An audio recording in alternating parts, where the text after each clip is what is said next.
आप सोच सकते हैं कि एक शख्स जो वफाकी वजीर के ओहदे तक पहुंच सकता था, जिसके पास इक़्तिदार की तमाम चाबियां हो सकती थी, वो अपनी जिंदगी के आखिरी दिन एक छोटे से कच्चे मकान में गुजार गए। आजकल की सियासत में जहां हर तरफ प्रोटोकॉल, महंगी गाड़ियां और करप्शन के किस्से आम हैं, वहीं पाकिस्तान की तारीख में एक ऐसा दरवेश सिफर इंसान भी गुजरा है जिसे दुनिया मौलवी अब्दुल रशीद के नाम से जानती है। वो शख्स जिसने सियासत को कारोबार नहीं बल्कि अल्लाह की मखलूक की खिदमत समझा।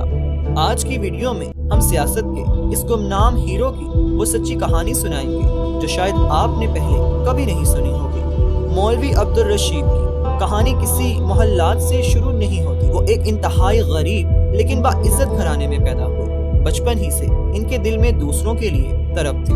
इन्होंने अपनी तालीम इंतहाई कठिन हालात में मुकम्मल की। लोग बताते हैं कि जब वो पढ़ते थे तो इनके पास चिराग में तेल डालने के पैसे नहीं होते थे। वो सड़क की लाइट के नीचे बैठकर मुतालिया किया करते थे। यही वो सादगी और मेहनत थी जिसने इनके अंदर वो फौलाद पैदा किया जो आगे चलकर बड़े बड़े वडेरों के सामने खड़ा होने वाला था। अब सवाल ये है कि एक आलमे दीन सियासत में क्यों आया? इस वक्त पाकिस्तान के देहाती इलाकों में गरीब किसानों का हाल बुरा था। ताकतवर लोग इनकी जमीनें हड़प कर लेते और कोई पूछने वाला भी नहीं था। मौलवी अब्दुल रशीद ने देखा कि मस्जिद के मिंबर से वुज़ करना तो जरूरी है, लेकिन इन मजलूमों के हक के लिए असेंबली में जाकर लड़ना इससे भी ज्यादा जरूरी है।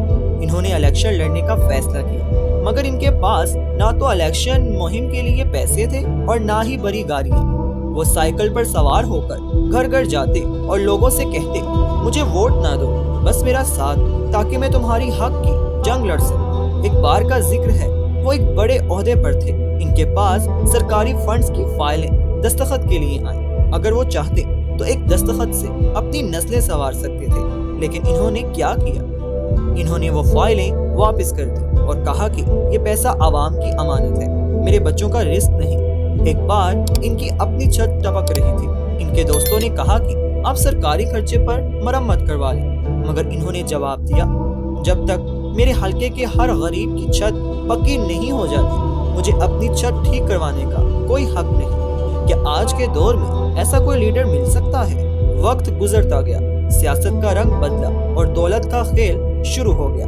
मौलवी अब्दुल रशीद जैसे मुखलिस लोग पीछे रह गए क्योंकि वो झूठे वादे नहीं कर सकते थे। इन्होंने अपनी जिंदगी के आखिरी साल इंतहाई खामोशी और कनात में गुजारे। इन्हें कोई अफसोस नहीं था कि इनके पास बैंक बैलेंस नहीं है। वो कहते थे कि जब मैं अपने रब के सामने जाऊंगा तो सुरखरू होऊंगा कि मैंने किसी का हक नहीं मारा। इनके वफात के वक्त इनके असासे सिर्फ चंद सूट, ढेरों किताबें और लाखों लोगों की दुआएं थी। दोस्तों, मौलवी अब्दुल रशीद की ये कहानी हमें सिखाती है कि बड़ा इंसान वो नहीं जिसके पास ज्यादा पैसा हो, बल्कि बड़ा वो है जिसका किरदार बड़ा हो। पाकिस्तान की मिट्टी ऐसे ही मुखलिस लोगों से बनी है। हमारी इस कोशिश का मकसद सिर्फ मालूमात देना नहीं, बल्कि आपको ये बताना है कि हमें अपने हीरोज को पहचानना होगा। अगर हम इन जैसे लोगों को याद नहीं रखेंगे तो आने वाली नस्लें किससे सीखेंगी? आपको मौलवी अब्दुल रशीद की जिंदगी का कौन सा पहलू सबसे ज्यादा अच्छा लगा? कमेंट में जरूर बताएं। और अगर आप चाहते हैं कि हम ऐसी मजीद गुमनाम शख्सियात पर वीडियोस बनाएं तो इस चैनल को सब्सक्राइब करना ना भूलें। मिलते हैं अगली वीडियो में। खुदा हाफिज।